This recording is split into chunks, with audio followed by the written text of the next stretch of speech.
Halo, saya Glenn McGrew. Ini bagian keempat cerita hidup saya bersama Ita.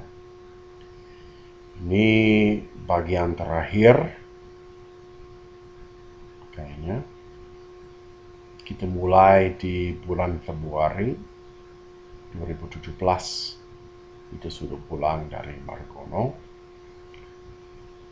Setelah di situ seminggu karena masalah infeksi bakteri dan nefrostomi.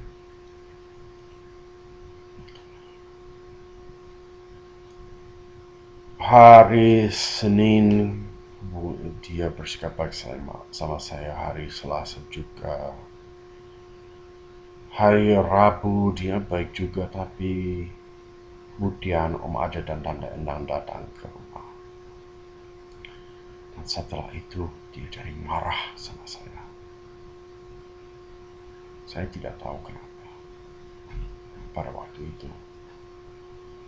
Nah, yang saya akhirnya dapat dari anak-anak saya adalah fakta bahwa um, terakhir sebelum itu pulang, Om Aja dan Tante Endang datang ke rumah sakit dan saya bicara sama Tante Endang karena dia mantan bidan dan perawat kanker. Saya bilang dia kepada Tante bahwa itu tidak wajar karena kondisinya yang begitu jelek karena tidak makan dan minum dengan benar. Dia tidak bisa pikir normal dan ingatnya tidak bagus. Ternyata Tante Endang bilang ke Ita hanya bahwa saya bilang Ita tidak wajar dan tidak menjelaskan kepada Ita alasannya. Jadi Ita marah dari waktu mereka datang. Seharusnya beberapa hari kemudian Ita dibawa ke Sarjito untuk mengganti selang-selang nefrostomi lagi. Tapi dia mengajak mereka semua, ibu, om, tante, dan anak-anak saya yang sudah ikut bersama kami kali sebelumnya. Tapi saya tidak. Dia tidak mau saya ikut. Saya minta izin beberapa kali, dia tidak mau. Saya tahu dia marah sama saya karena tindakan saya yang tujuannya membuat dia mau makan dan minum lagi, yang gagal. Tapi saya tidak tahu bahwa dia didorong oleh ibu, tante, dan om. Jadi mereka pergi dan saya tahu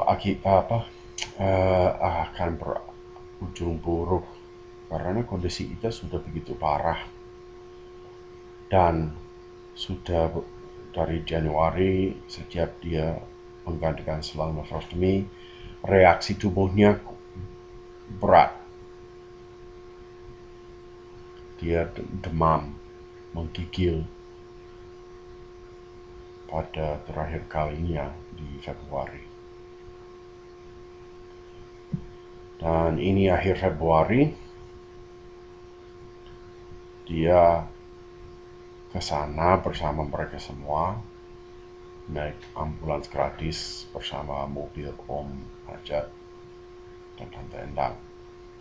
Ketika mereka balik, dibilang bahwa Ita panas, menggigil, dan saya mau merawat dia, tapi dia bilang, enggak, saya hanya mau Tante Endang. Kamu nggak bisa. Saya bingung karena selama itu saya yang merawat dia, saya sudah tahu caranya. Tapi dia tidak mau. Karena hatinya sudah diracuni oleh ibu dan om.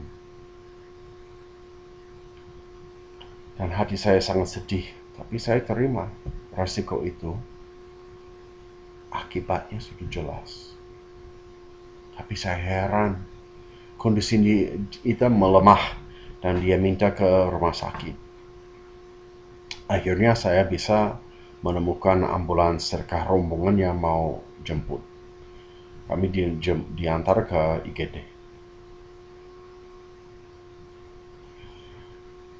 Tapi anehnya, Ita minta hanya saya yang ikut. Dan saya merasa lega. Saya pikir dia sudah memaafkan saya. Saya pikir semua akan jadi baik lagi. Saya senang. Jadi saya dan Ita ke IGD Margono.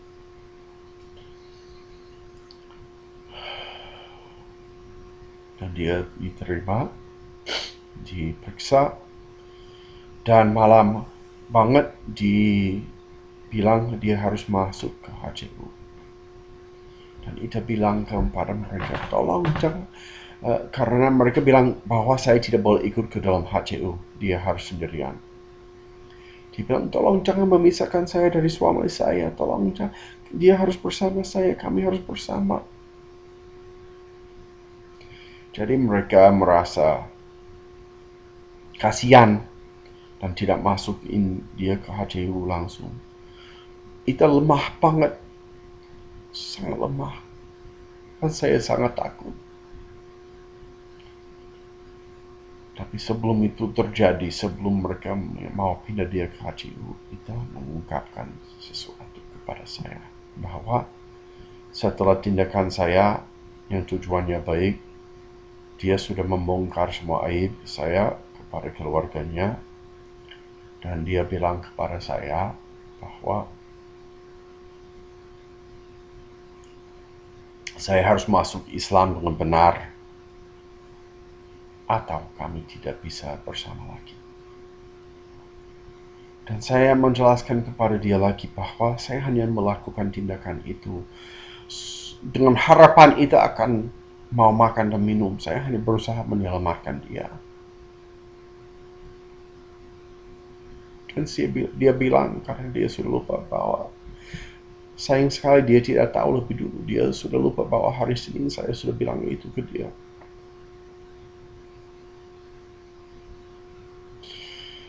Dia bilang, saya minta maaf karena saya sudah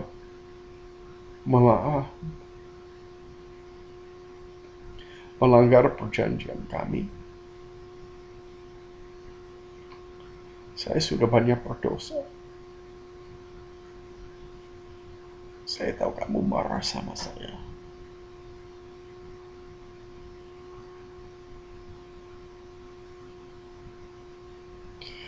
Dan saya bilang ke dia, saya tidak marah sama kamu. Saya sudah lama tahu ini akan terjadi.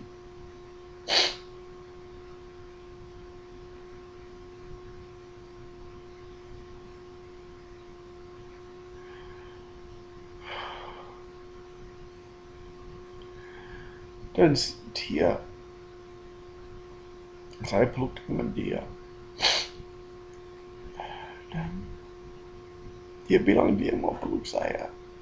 Tangannya begini. Lambat sekali dia berbaring di ranjangnya dan dia begini pelan banget. Dia pegang saya sebentar di lengan saya. Dan kemudian tangannya balik karena dia tidak kuat peluk saya. Dan dia minta maaf kepada saya dan saya minta maaf kepada dia. Saya bilang saya tidak bisa masuk Islam dan kamu tahu kenapa. Dan dia mengulangkan bahwa saya harus masuk atau kami tidak bisa bersama lagi.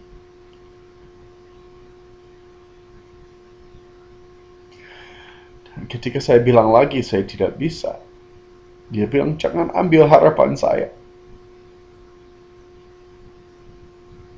Jadi saya diam. Dan dia mau saya membelai dia. Jadi saya membelai dia terus. Dia bilang itu membuat rasa sakitnya berkurang.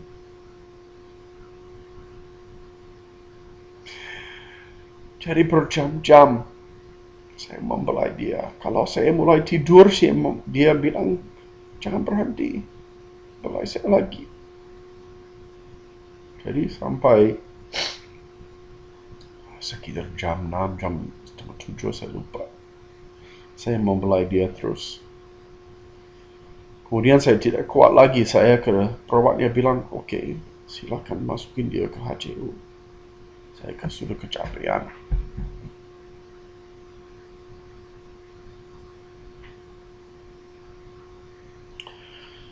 Dan saya disuruh keluar ke lorong. Saya tidur di lorong. Dan akhirnya sekitar jam 9 saya minta pamit dan saya pulang karena saya sudah sangat lelah. Dan saya perlu tidur supaya tidak sakit. Kemudian ibu pergi ke rumah sakit untuk mendampingi Ita. Saya di rumah bersama anak-anak kami. Ibu di rumah sakit. Malam itu ibu pulang dan kami bicara panjang lebar tentang banyak hal. Termasuk apa yang terjadi di bulan Januari ketika dia membuat kita menangis dan kemudian melibatkan Rita. Dan akhirnya ya setelah beberapa jam ngomong ya selesai. Saya pikir selesai. Tapi besok pagi tiba-tiba Aji datang. Dan saya tidak tahu apa. Tapi ibu bilang mereka ingin bicara sama saya. Dan mereka menanyakan saya tentang beberapa hal. Dan mereka mendesak saya, mendorong saya, memojokkan saya, membuat saya menangis. Dan Aji jadi aneh. Dia bilang ke saya bahwa, karena saya bilang ke mereka bahwa itu bilang saya harus masuk Islam atau kami tidak bisa bersama lagi. Akhirnya Aji bilang, Glenn, kamu harus ke Margono sekarang juga dan minta bercerai dengan Ita. Saya bilang, dia dalam kondisi yang sangat parah. Kalau saya ke sana sekarang, itu akan berakibat fatal. Tapi dia tidak mau tahu. Aji tidak peduli. Dia bilang, kamu harus sekarang. Kalau kamu lakukan itu sekarang, itu lebih baik. Karena kalau perempuan, dia pikir dia paham perempuan. Kalau perempuan, mereka menunggu petunjuk dari laki-laki. Itu tidak akan minta bercerai dengan kamu. Kamu yang harus mulai. Dan saya bilang, itu berbahaya buat kesehatan Ita. Dia bilang malah dia akan sembuh. Dan saya tidak setuju. Akhirnya saya bilang begini ya, saya akan dapat izin untuk bertemu dengan psikiater di Margono. Dan saya akan tanya dia, menurut dia gimana. Secepatnya saya akan lakukan itu. Dan ya, saya tidak bisa lakukan apa lagi. Mereka tidak senang, tapi ya udah. Mereka pergi ke Margono dan bertemu dengan Ita. Dan ternyata itu di Margono menunggu saya untuk makan. Tapi saya tidak tahu itu. Margono tidak menelpon saya. Langsung. Akhirnya saya ditelepon dan saya ke Margono dan Ita marah. Ita marah sama saya dan saya minta maaf. Saya bilang, maaf ya, tiba-tiba Aji dan Ibu mau merapat sama saya. Saya mau ke sini dari siang tapi saya tidak bisa karena mereka. Jadi dia akhirnya terang lagi. Dan saya bicara sama para perawatnya tentang situasinya karena itu susah diberi makanan dan kami mau mencari solusi.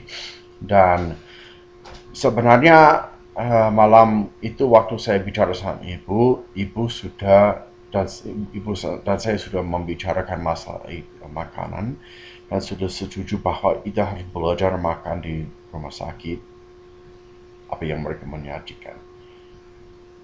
Bahwa ibu sudah kecapean dan tidak akan masak lagi dari rumah untuk kita.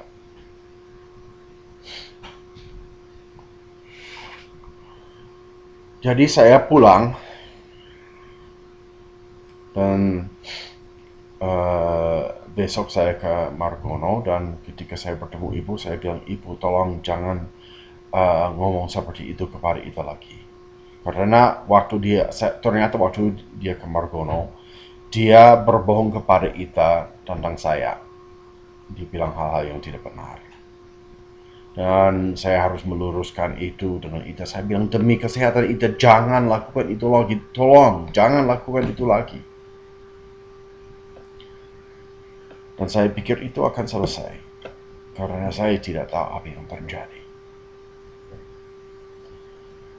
Jadi setiap hari Ita disampingi ibu, dan kalau sore saya membawa Jasmine dan Ireki ke HCU untuk kunjungi Ita pada waktu kunjungan.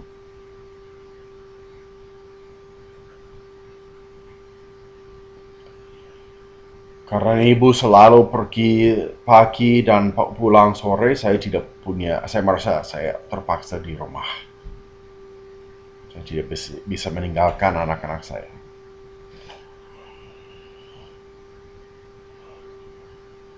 Dan Ita agak membaik, kemudian memburuk lagi. Dan minggu kedua,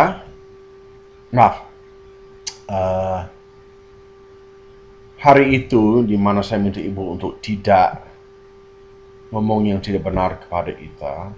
Sebelum itu terjadi, saya sudah bertemu dengan psikiaternya di Margono dan saya menjelaskan situasinya tentang perceraian, dan secara langsung psikiater itu tidak mau menjawab saya, tapi secara tidak langsung dia bilang bahwa saya benar.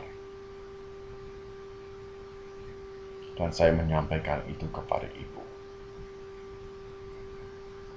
Dan saya dapat kabar, saya lupa dari perawat atau Ita, tapi saya dapat kabar bahwa ibu mau bawa makanan dari rumah.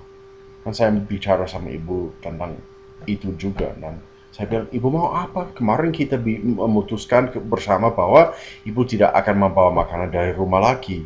Tapi sekarang saya dapat kabar seperti ini. Mau apa, Bu? Ibu bilang, dia mau. Ya udah, silakan. Jadi dia membawa makanan setiap hari, tapi dia tetap saja susah diberi makanan. Dan ada beberapa masalah yang terjadi. Dia naik turun, dan dia tidak mau terima tambahan perawatan untuk masalah-masalah yang dia punya. Dia menolak semua. Dia bilang dia mau sembuh tapi menolak semua. Akhirnya ada pemeriksaan oleh dokternya dan dibilang bahwa Ita sudah stadium 4 dan Margono tidak sanggup lagi merawat Ita.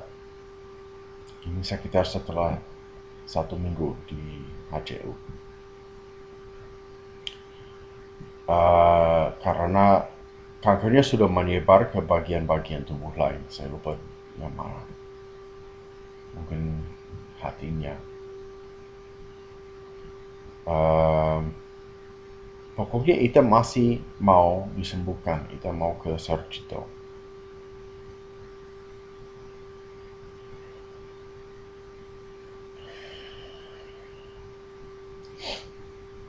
Tapi saya lihat kondisi Ita sangat-sangat lemah.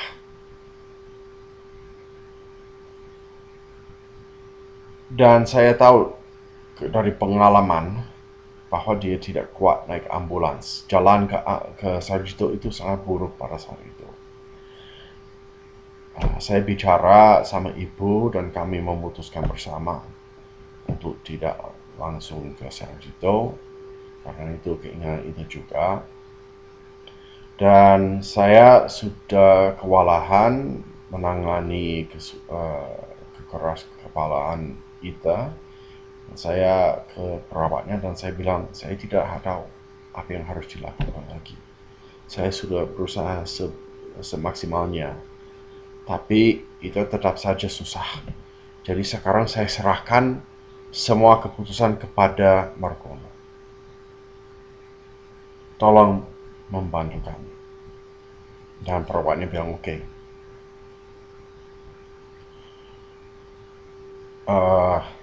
Dan saya bilang ke dokternya bahwa kita tidak bisa dipindah langsung karena kondisinya terlalu lemah. Dia terima.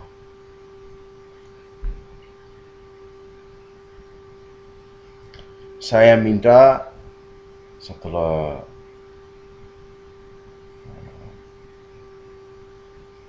itu dan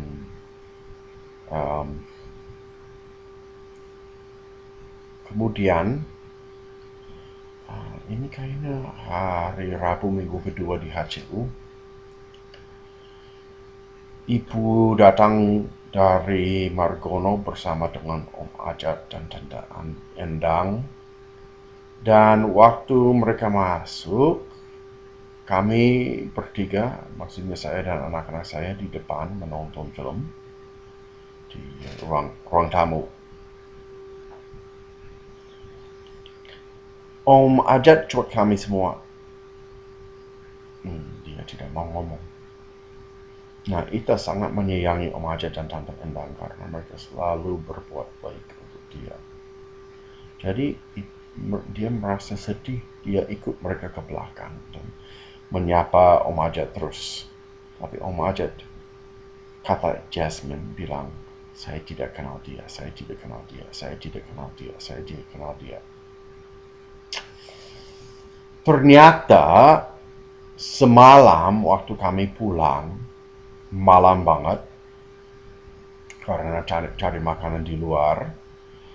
Waktu kami pulang, anak-anak saya capek dan Jasmine agak sakit. Jadi sebelum tidur, mereka tidak menyapa Om dan Tante. Dan Om tersinggung. Kayak anak. Jadi itu alasannya dia tidak mau bicara sama kami. Karena kami begitu lelah, kami langsung tidur. Dan dia tidak mau terima itu. Jadi setelah mereka selesai, mereka pergi. Om tetap saja cuek.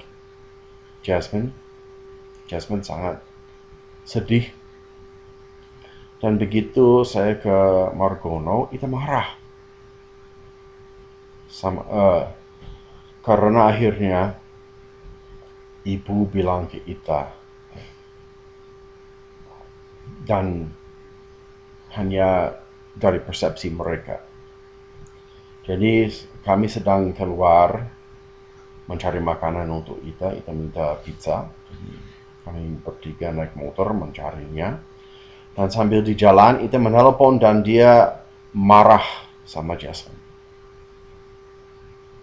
Jadi saya waktu balik ke rumah sakit, saya bilang, sayang, maaf saya tidak mau ngomong ini sama kamu. Karena sebenarnya saya tidak mau kamu harus terlibat dalam masalah ini. Tapi ibu berbohong. Dan saya meluruskan ceritanya supaya itu bisa tenang. Nah, ini Selasa atau Rabu saya lupa.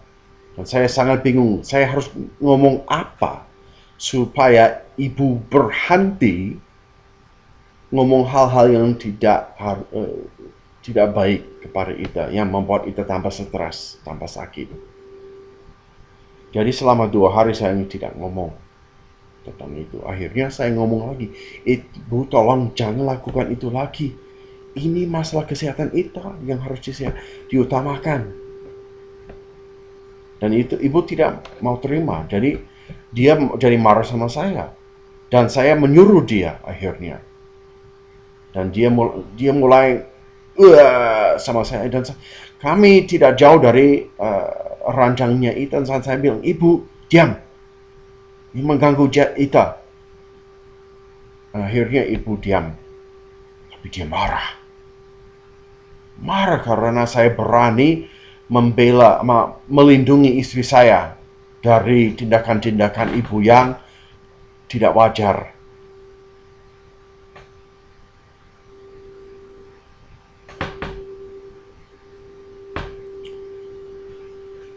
Itu nanya saya, kapan ke Sarjito? Saya bilang, sayang, kamu nggak kuat. Kamu harus kuat dulu. Kondisinya lemah. Begitu lemah, dia dipindah dari sebelah kanan di ruangan HCU ke sebelah kiri karena mereka bisa memonitor dia lebih teliti.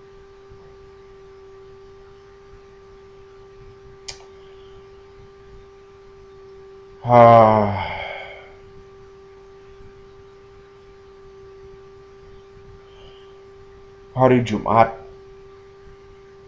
Ita minta lagi untuk ke Sarjito supaya bisa melanjutkan pengobatan kanker. Dan saya bilang, sayang, kondisi kamu sangat parah. Kamu tahu jalannya seperti apa. Kalau kami antar kamu sekarang, tidak mungkin. Kamu harus sembuh dulu. Dia bilang, oke, apa yang saya harus lakukan? Saya bilang, kamu harus transfusi. Kamu harus fisioterapi karena kakinya sakit banget karena dia sudah dari akhir Januari nggak bisa keluar dari ranjang tanpa bantuan karena dia jatuh di kamar mandi waktu saya bantu dia ke toilet. Dia lantainya licin dan saya tidak bisa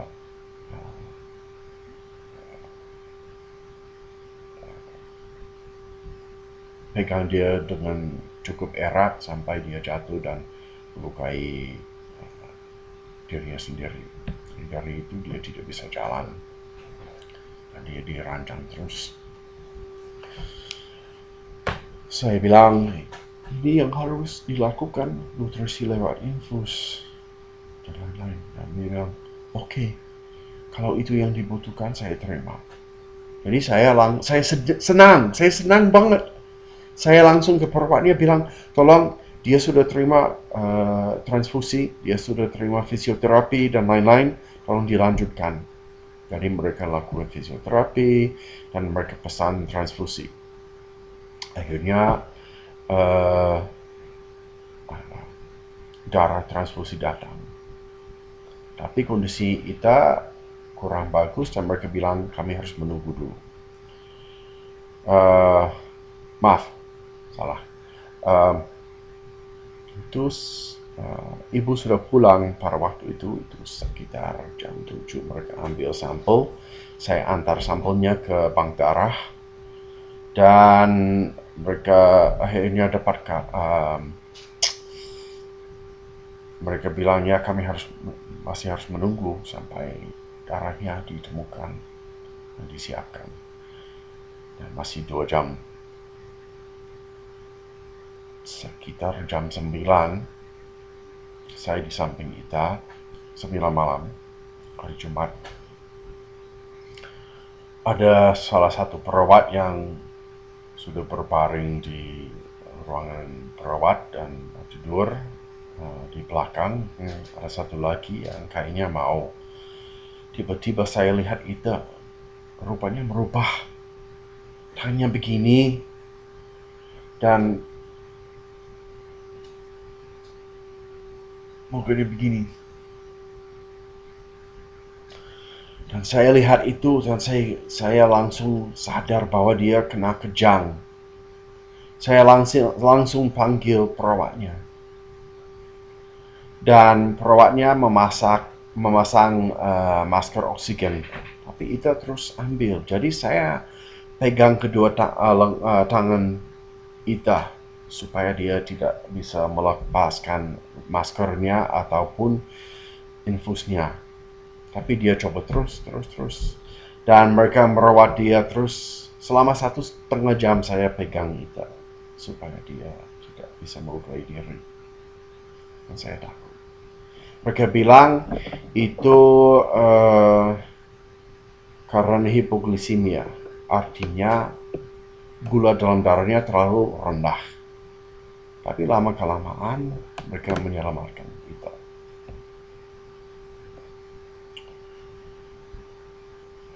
Bersyukur dia sadar. Saya berkali-kali harus menjelaskan kepada dia apa yang terjadi karena dia tidak ingat sama sekali. Dan daya ingatnya tidak ada. Jadi mungkin setelah 2,5 jam baru dia bisa ingat apa yang sudah disampaikan. Kayaknya 2,5 jam. Dan saya di samping dia. Dan mereka bilang mereka tidak bisa memberikan transfusinya langsung karena kondisinya. Mereka mau menunggu sampai kondisinya membaik. Saya di samping dia sampai jam 1. Kemudian saya kelelahan. Dan saya bilang, sayang, saya terlalu capek. Saya harus pulang dan tidur. Karena saya tidak punya tempat untuk tidur di Margono. Jadi dia bilang oke. Dan saya pulang. Saya pulang, saya kasih tahu ibu bahwa besok pagi saya kasih tahu ibu bahwa itu kena kejang. Dan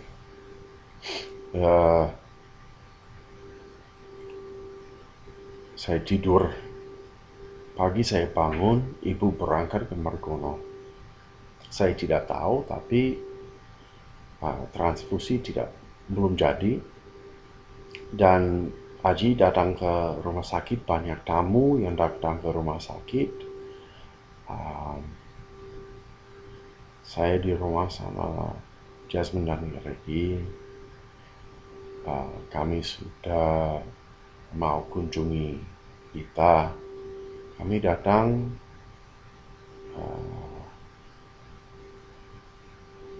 pada awal sore, dan saya lihat bahwa kondisi kita memburuk lagi, dia kejang lagi, tapi dia tidak kembali normal.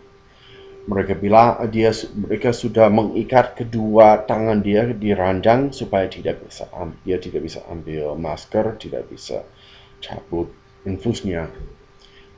Dia sudah diintubasi tapi belum diberi makanan karena ada cairan hitam yang keluar dari perutnya. Mereka bilang, perawatnya bilang bahwa mereka harus menunggu. Saya coba menanyakan ibu dan Aji apa yang terjadi, tapi mereka tidak mau jawab saya.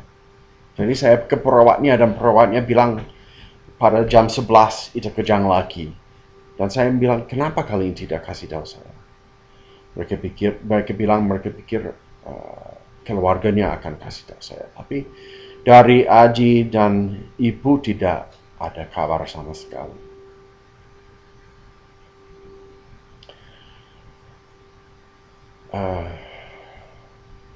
Beberapa hari sebelum itu saya sudah berbicara sama Jasmine dan Ricky bahwa kayaknya ibunya akan meninggal. Dan itu sangat susah diterima. Dan Ricky kurang terima, dia tidak mau percaya. Tapi hari Sabtu begitu dia lihat kondisi Ita, dia mulai merasa sakit. Ricky sakit perut. Dan akhirnya saya membawa mereka pulang. Dan saya tahu ini akan berujung buruk karena kondisi itu. Saya bertemu dengan dokternya dan saya minta dokternya memberikan kita morfin supaya kita tidak sakit. Saya lupa itu hari Jumat atau hari Sabtu. Dokternya tidak mau. Dan dia nanya saya, Glenn, kamu mau apa? Dan saya bilang, kalau bisa saya mau istri saya sembuh. Tapi kalau tidak bisa saya mau dia tidak sakit lagi. Dia bilang oke.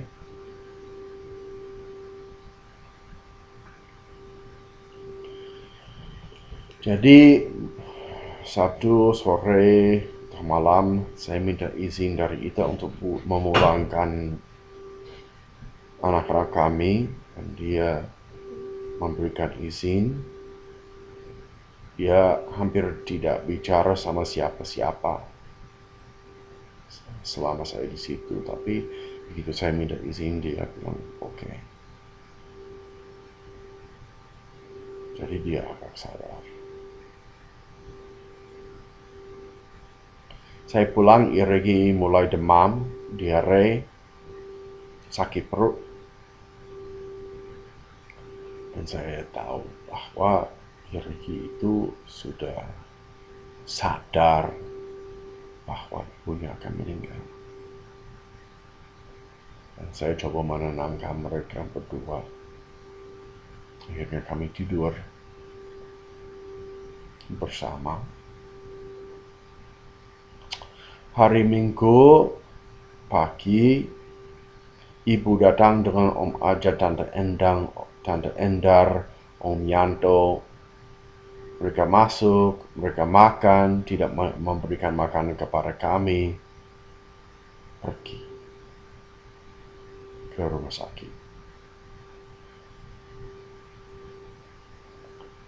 Dan setelah kami siap, kami ke rumah sakit juga. Dan Iregi tetap saja sakit. Dan begitu dia melihat Ita, ibunya, dalam kondisi yang begitu parah, dia mau pulang. Dan saya bilang, sayang, kalau kamu pulang, kamu akan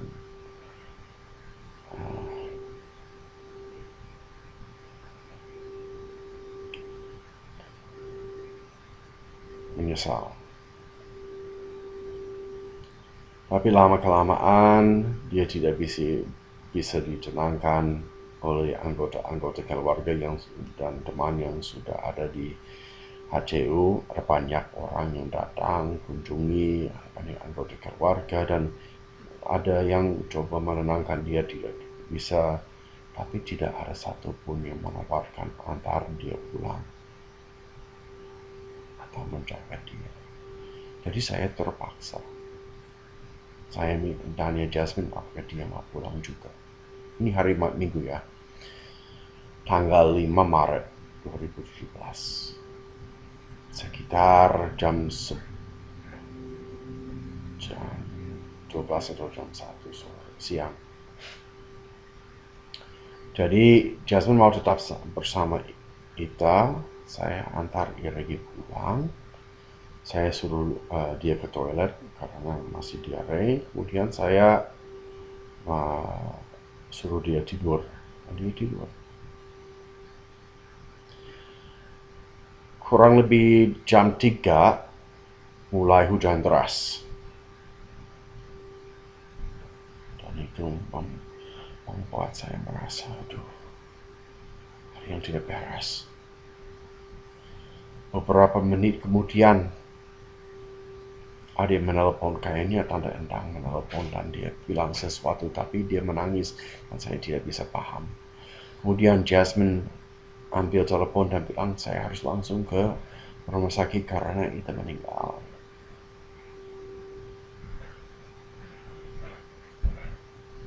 Saya membangunkan Iregi dan tanya apakah dia mau ikut, dan dia bilang dia mau ikut. Jadi kami berdua dijemput oleh sahabat kami Yudi dan ke rumah sakit.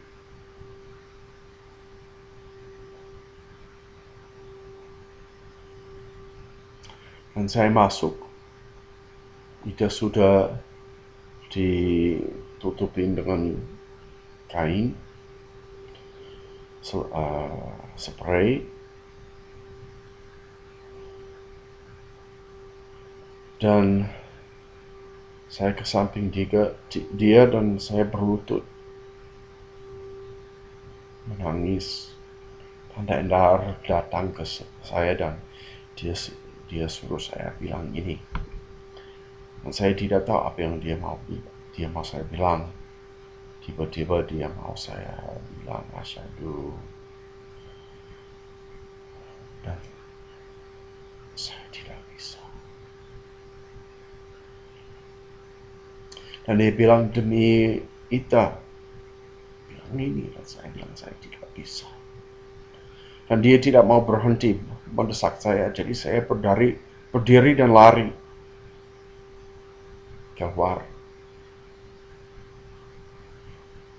Nah, beberapa hari sebelum ini terjadi, waktu saya bersama Jasmine dan Regi datang, pada saat sholat maghrib, Ibu Sutardi, mertua saya, minta Jasmine ikut bersama dia untuk sholat. Dan mereka pergi lama. Jadi akhirnya saya mencari mereka. Saya suruh Iregi mendampingi Ita dan saya mencari mereka. Saya ketemu mereka di musola yang katanya ramai banget, dan Jasmine komplain, dia ngomong ke saya, dia bilang, Papa, waktu jalan-jalan ke sini, Ibu menjelekkan kamu. Apa? Dia bilang, ya, dia ngomong hal-hal yang tidak baik tentang kamu. Dan saya bilang, sayang dia stres, jadi tolong memaafkan dia. Jadi saya balik ke Ita, dan ketika Jasmine sama Ibu datang kembali, Jasmine bilang, waktu balik ke sini Ibu melakukan itu lagi. Saya bilang sama dia, sedih karena Mama sakit, jadi tolong memaafkan dia. Jadi setelah saya lari keluar, Jasmine mengikuti saya.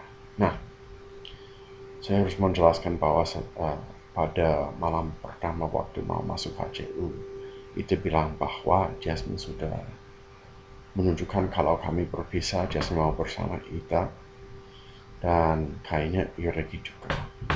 Jadi hari berikutnya, hari kedua itu hari pertama itu di HCU, saya ke Jasmine dan nanya, dan memang Jasmine kalau kami bercerai, Jasmine mau tetap sama kita, tapi Iregi bilang dia mau bersama saya.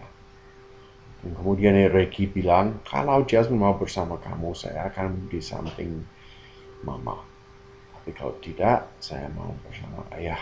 Dan saya bilang, mungkin kami harus pergi ke Amerika. Dia bilang, gak apa-apa, saya mau bersama Ayah. Setelah saya keluar, Jasmine menemukan saya dan dia bilang, Papa, saya mau bersama kamu.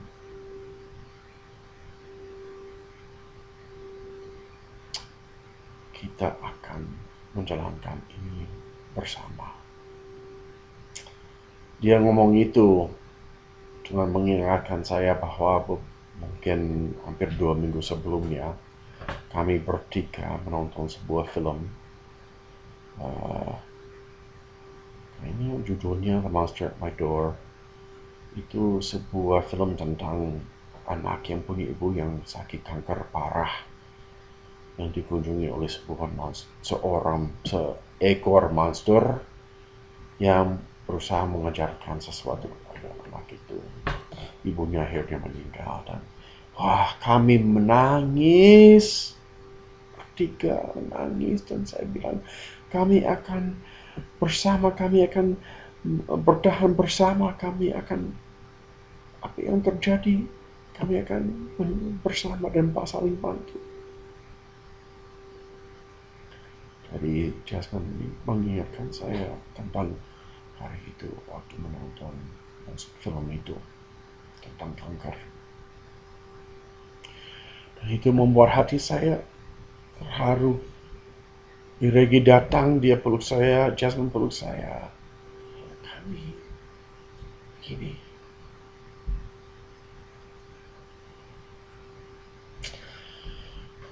Saat di jalan ke Margono, saya sudah menghubungi sedekah rombongan dan minta bantuan mereka Karena beberapa hari sebelum Ita meninggal, saya sudah bicara sama ibu tentang keinginan Ita yang beberapa tahun lalu kami berdua, Ita dan saya bicara tentang keinginan kami kalau meninggal dunia.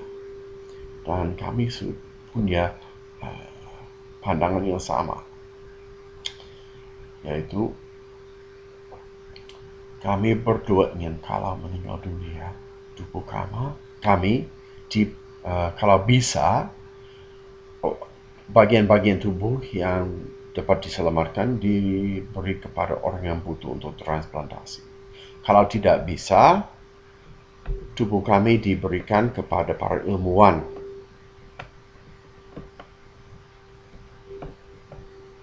Dan beberapa hari sebelum Ita meninggal, saya menjelaskan itu kepada Ita. Ibunya Ita, Sutardi. Tapi dia tidak terima. Dia bilang, Ita tidak pernah ngomong seperti itu kepada saya. Singkatnya, ibunya Ita tidak percaya sama saya. Dan saya tidak mau bertengkar sama ibu. Pada saat itu saya tidak tahu semua yang dia lakukan kepada Ita dan Jasmine. Jadi saya bilang, ya udah, ibu mau apa? Ibu bilang dia mau Ita dikuburkan di Kroya. Ya udah, silakan. Saya melepaskan hak saya. Kalau itu keinginan ibu, ya udah. Jadi hari Minggu itu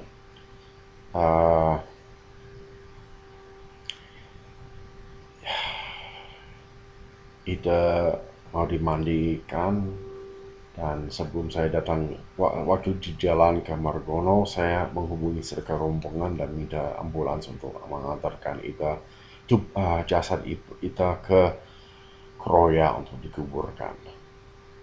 Dan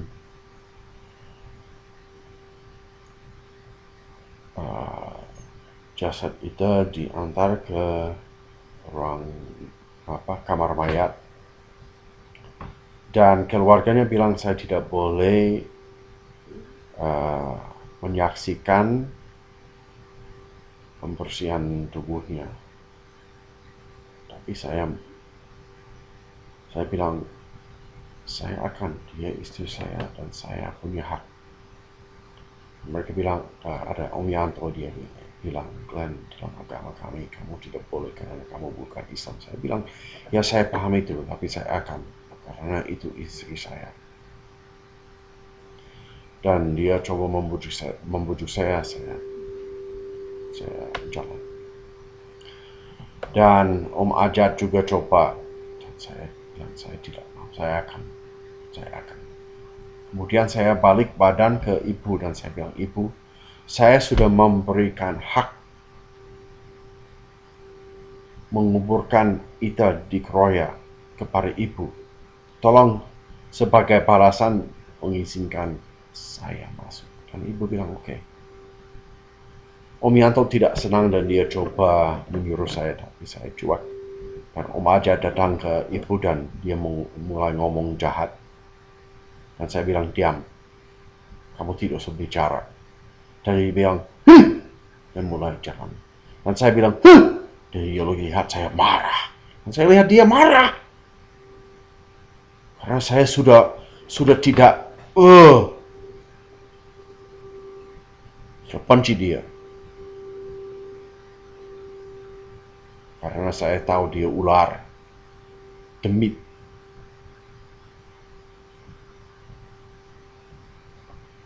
Karena dari tahun pertama pernikahan kami, kata ibu, dia suka menjelekkan saya kalau bertemu dengan keluarga.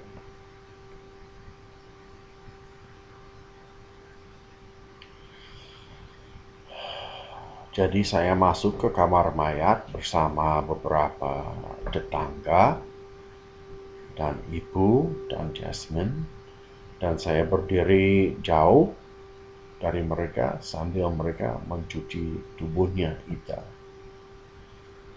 dan menutupinya dengan kain putih dan pocongnya. mengikatnya. Ada Tante Endang juga. Dan kemudian kami semua keluar dan saya terima surat keterangan dokter dan surat kematian dari penjaga kamar mayat. Dan jasanya kita dimasukin ke ambulans sedekah rombongan bersama dengan Jasmine Iregi dan saya. Kami jalan ke Kroya. Yang lain semua masuk ke kamar mobil masing-masing. Dan kami ke Kroya.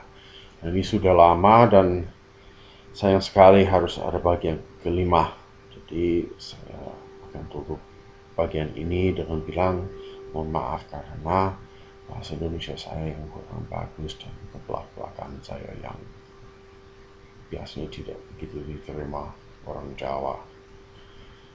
Saya hanya berusaha bicara dengan jujur. Mohon maaf. Terima kasih.